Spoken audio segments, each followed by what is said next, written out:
Pose with the fans. Pose with the pose with the pose with the fans. Pose with the pose with the pose with the fans. Pose with the fans. Pose with the fans. Pose with the pose with the pose with the fans. Pose with the pose with the pose with the fans. Pose with the fans. Pose with the fans.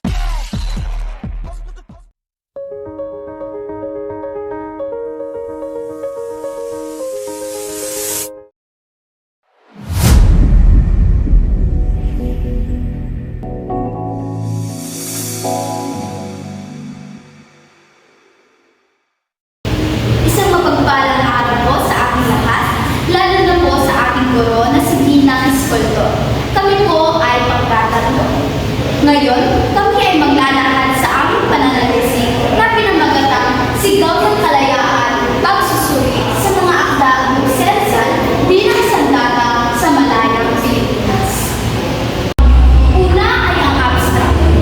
Ang aming pag-aaral ay naglalalim na alasin ang mga makakalagang papel ng mga akda ni Dr. Jose Rizal, lalo na ang Noli Me Tangere at El Filibusterismo sa pagiging ng nasyonalismo at kapakanan ng mga Pilipino. Isinagawa ang aming pananalisik sa pamamagitan ng online survey na naglalahok ng 30 mag-aaral mula sa Universidad ng Surigao del Norte. Lumabas na malaki ang impluwensya ng mga akda ni Jose Rizal, lalo na sa moral at intelektual ng pag-unlad ng bansa. Nagsilbi rin itong simbolo sa kahalagahan ng edukasyon at inspirasyon ng mga Pilipino. Suring salita. Mahalaga na matutasan natin ito dahil gumagabay ang mga ito sa bawat isa upang maging responsableng bahagi at may kapangyarihang membro ng lipunan. Ngayon, magsimula tayo sa Kabanata 1, ang suliranin at ang sulimbasa ng mga literatura. Sa panimula, ipinakita ni Rizal sa kanyang mga akda o nobela ang katiwalian at pang-aabuso sa lipunan at ginamit ang panitikan bilang sandata upang maipahayag ang hinaing ng bayan. Sa aming pag-aaral, layunin namin suriin ang mga pahayag at salita ni Rizal upang mas maunawaan kung paano ito naging inspirasyon sa mga Pilipino na ipaglaban ang kanilang karapatan at kalayaan. Ang susunod naman ay sulimbasa ng mga literatura. Ito ay mga artikulo kung saan ay ginamit namin bilang basehan at batayan ng aming ginawang pananaliksik. Ito ay hinati namin sa dalawang tema ay ang Noli Me Tangere at El Filibusterismo. Ito ay mga artikulo kung saan ay sinuri upang maunawaan ang konteksto at kahalagahan ng mga akda ni Rizal sa loob ng kasaysayan. Ang susunod naman ay sentences. Ito ay nagdalaman ng aming buod sa suling basa ng mga literatura. Dito namin inaliwanag ang mga artikulo na aming ginamit sa aming pananaliksik. Dito din makikita ang mga koneksyon at ideya ng mga literatura patungo sa aming pangunahing argumento sa aming pananaliksik. Sa balangkas theoretical naman ay isang theory ang sumusuporta sa nilalaman ng aming balangkas conceptual. Ito ay isang theory magkasing katulad ng aming pananaliksik. Ang paggamit ng theory ito ay nagbibigay ng isang malalim na pagsuri sa akda ni Rizal sa kalayaan ng Pilipinas. Sa paglalahad ng suliranin naman, layunin nito na alamin ang mga kahalagahan ng mga akda ni Dr. Jose Rizal at epekto nito sa pananaw ng mga Pilipino hinggil sa kalayaan. Ginamit dito ang opinyon ng mga mag-aaral upang tuklasin kung paano ginamit ni Dr. Jose Rizal ang panulat bilang sandata laban sa pananakot. Balangkas konseptual. Sa unang taon, makikita natin ang mga profile ng mga taga-tubon ayon sa kanilang mga pangalan, edad at kasarian.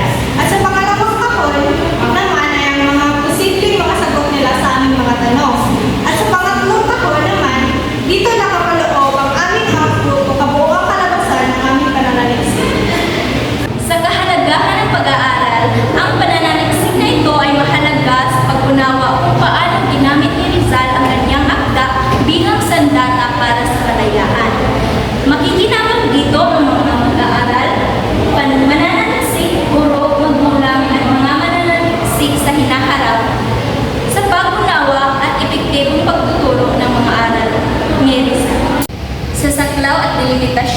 aming pananaliksik ay nakatuon sa Nolimitang Here at Filibusterismo sa tema, mensahe at simbolismo makabayan. Limitado lamang ito sa mga estudyanteng nasa unang taon sa kolehiyo.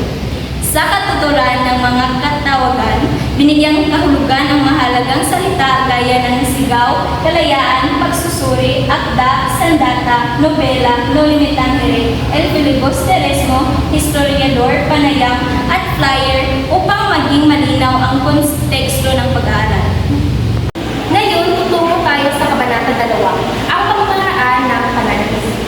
Una, ang disenyo ng pananaliksik. Ang ginamit namin disenyo ng pananaliksik ay ang kwalitatibong descriptive. Ibig sabihin, mas nakatuon kami sa pag-uunawa at mga pananaw ng aming mga respondente. Pinili namin ito upang mas maunawaan namin ng malalim ang mga akda ng Rizal, partikular ang El Filibusterismo at ang Nolimitang Here, at kung paano ito naging sandata ng paglayan. Sa kalitiran naman ng pananaliksik, dito nakapaloob kung saan namin gaganapin ang aming pananaliksik. Ang aming pananaliksik ay gaganapin lamang dito sa Universidad ng Surigao del Norte State University na itinatag noong 1999. At ito ay may 4 na campus, ang Surigao, Del Carmen, Mainit at Malimuno. Kami ay nagmula sa Surigao. Taga-Tugon. Ang aming napiling mga taga-Tugon ay nasa unang taon pa lamang ng kolehiyo na nag-aaral dito sa Surigao del Norte State University. Dahil kami ay niwala na sa kanilang direktang karanasan sa pagsusuri at pag-unawa sa mga ito ay talagang may malaking ambag ito para sa aming pananaliksik. Dito naman sa informasyon ng pananaliksik na ito ang uri ng kakapanayamin o ang estudyante bilang na informanti o yan yung dapat kasali sa aming pananaliksik at ang makagdan. Ito ay importante para sa aming mga mananaliksik upang magkaroon kami ng sapat na kaalaman kung ilan na dapat ang dapat namin isali sa aming pananaliksik. Ang susunod naman ay instrumento ng pananaliksik. Ang ginamit namin instrumento sa aming pananaliksik ay kwalitatibo-deskriptibong metodo upang suriin ang epekto ng mga akda ni Dr. Jose Rizal sa damdamin, makabayan at pagnanais ng kalayaan ng mga Pilipino. At kukulitahin naman namin ang mga datos sa pamamagitan ng interview at flyers na maglalaman ng mga tanong ukol sa kahalagahan at impluwensya ng kanyang mga akda sa pananaw ng mga mamamayan. Ngayon, sa paraan sa pagkalap ng mga datos, dito nakapaloob ang isang proseso kung paano ang mga mananaliksik nagsagawa o nagkalap ng datos. Isinagawa namin ito sa pag-interview sa aming partisipante na nakaugnay sa aming pag-aaral. Pag-aalisa ng mga datos, dito naman nakapaloob ang ginagawa ng mga mananaliksik sa pagsuri ng mga datos. Nakapaloob dito ay ang thematic analysis, transcribing, coding or initial coding, in vivo coding, at saka data verification. Dito naman tayo tungo sa Kabanata 3. Ito ay naglalaman ng mga kinalabasan at pagtatalakay. Una ay ang unang tanong. Batay sa ginawa naming online survey, napagtanto naming mga mananaliksik na napakahalaga talaga ang mga akda ni Jose Rizal. Dahil sa mga akda ni Jose Rizal, ito ay nagmulat sa kamalayan ng mga Pilipino tungkol sa kalupitan ng mga Espanyol. At ito ay naging sandata upang lumaban at ipaglaban nila ang kanilang kalayaan. Dito naman tayo sa pangalawang tanong. Batay sa ginawa naming online survey, napagtanto rin namin mga mananaliksik kung ano o ano ba dapat ang mga dahilan kung bakit ginawa ni Rizal ang kanyang mga akda, ang Nolimitang Here at El Filibusterismo. Isa sa kanyang dahilan ay gusto niyang mamulat tayong mga Pilipino kung ano o kung gaano kalupit ang mga Espanyol sa atin noong panahon nila. Gusto rin ni Rizal na tayo ay magkaisa dahil si Rizal kami pagmamahal sa bayan na nagtulak sa mga Pilipino na magkaisa at lumaban para sa kalayaan. Dito naman tayo sa panghuling tanong o ang pangatlong tanong. Ayon o batay sa ginawa namin online survey, napagtanto rin namin mga manaliksik kung ano ang mga naging epekto sa pananaw ng mga Pilipino tungkol sa mga ginawang akda ni Jose Rizal, particular ang El Filibusterismo at Nolimitang Here. Isa sa mga naging epekto nito ay nagmulat ang mga mata ng mga Pilipino na lumaban para sa kanilang kalayaan. Ang kalayaan na gustong makamit ni Rizal, hindi lamang para sa kanya, kundi para sa mahal niyang bayan. Ngayon, tutungo tayo sa panghuling kabanata, ang ika-4 ng kabanata, ang buod, natuklasan, konklusyon, at rekomendasyon. Buod. Sa kabuuan, naglalaman ito ng mga pananaw mula sa 30 mag-aaral ng Surigao del Norte State University hinggil sa mga akda ng Rizal. Ayon sa kanila, ito ay nagbulat sa kamalayan ng mga Pilipino tungkol sa kalupitan ng mga mananakop. Ito rin ay nagbigay kahalagahan sa edukasyon bilang susi sa pagbabago. Sa karagdagan, ito'y nagsilbing inspirasyon sa mga mag-aaral tulad namin at sa mga mamamayan na ipaglaban ang ating karapatan at kalayaan para sa ating bayan. Ang sunod ay ang natuklasan. Ang aming natuklasan ay nagpapakita na ang mga kabataan ay hindi lamang may interes sa mga akda ng Rizal, kundi may malalim na pag-unawa sa mga ito bilang makapangyarihang instrumento sa edukasyon at paghubog sa kamalayang Pilipino.